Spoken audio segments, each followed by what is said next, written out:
So my shopping cart is complete with the tools that you're going to need to finish a basement without plumbing. You're going to want to drill, bits, a saw, a miter saw. It doesn't have to be a compound miter saw.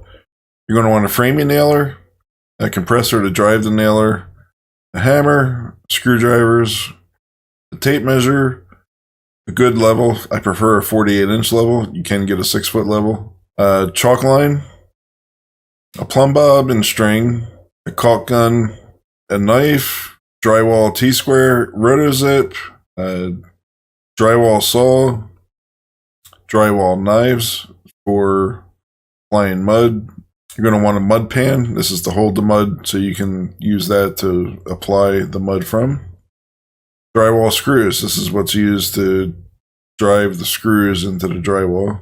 A palm nailer. This is for getting in the tight spots where you have a nail that wasn't set all the way, either because you didn't have the pressure set properly on the compressor, or it was just a weird angle and you just wouldn't drive it in all the way. You're going to want pliers. This is for electrical work.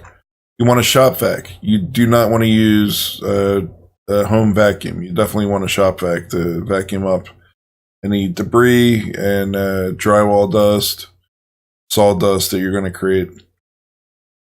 You'll need a pole sander for finishing off the mud. Some type of scaffolding. Well, this here is the scaffold. I really like this one. This one, I consider this invaluable. You can use it to stand on, but you can also use it as a tool tray. You need a ladder. I prefer a 6-foot ladder. You may need a taller ladder depending upon your walls. You want a pry bar. You want paddle bits, and also consider longer paddle bits, like maybe an 18-inch, half-inch, or an 18-inch, 3/4-inch paddle bit for getting in tight spots that maybe the drill would be in the way, but with a longer bit, you'd be able to reach into there. You want a reciprocating saw and blades, and these blades may not be long enough. You may need to purchase longer blades. You definitely want a light, extension cord. You need a speed square and aviation snips. That's for cutting any type of metal. The type of metal I'm thinking about is if you're going to use metal corner bead for finishing drywall. So this is not the supplies. This is the tools and the consumables associated with the tools, like the blades and the bits. So you invest in these tools and you use this in one job, your chances are you're going to be cheaper than hiring a contractor, but you have to consider your time.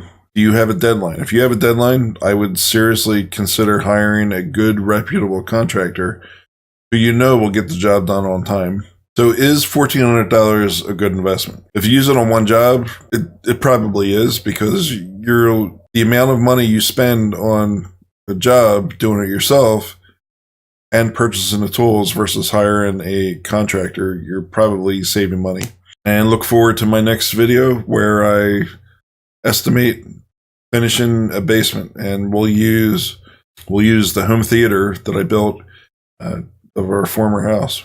It was a 1,000 square foot basement, finished area with a raised platform. So we'll estimate all the costs associated with it. So I hope you liked today's video. If you liked it, give it a thumbs up. And if you didn't, give it a thumbs down. Leave a comment, please. And most importantly, make sure you subscribe. Subscribing is free.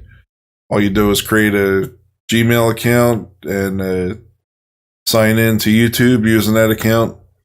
And you can comment on a video. Comment on this video and let me know your thoughts about what tools you like.